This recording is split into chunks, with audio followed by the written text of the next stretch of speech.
Hello, welcome to Antiquesology. My name is Brian McLean. Thank you for joining me. Behind me you see three Gope boards, G-O-P-E, from Papua New Guinea.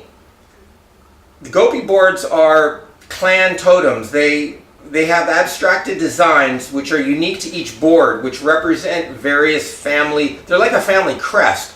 They're unique to the particular clan, kind of like a fingerprint, if you will. And they would have been hung in front of a lodge house or inside a dwelling. Laurie Bragg, who was an Australian patrol officer in the 1960s and 70s, collected these, field collected them in situ, so they are authentic, confirmed. I sent several years ago when I obtained these.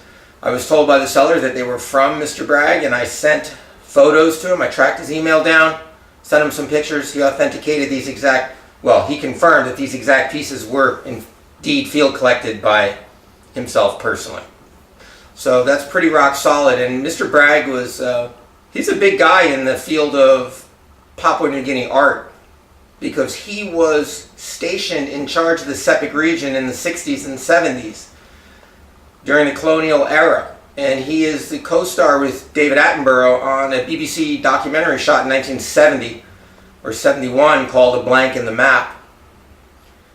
And in that documentary, they spend a full month trekking in the jungle looking for a previously uncontacted tribe.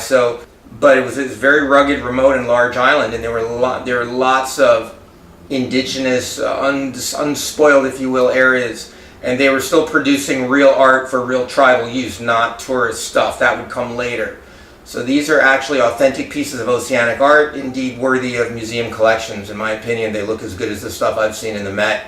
They show evidence of possible stone carving and totally natural pigments used in their decoration. They're very finely modeled with lots of signs of authentic wear.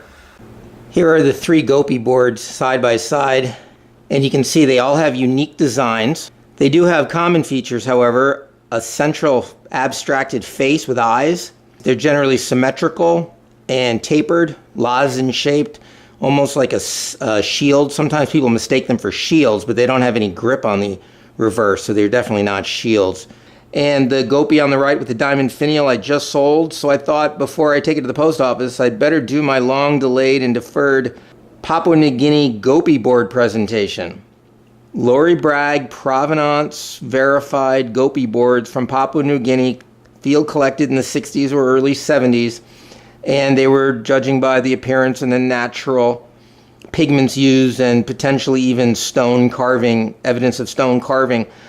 These were decades old when he got them, so they probably date from first or second quarter of the 20th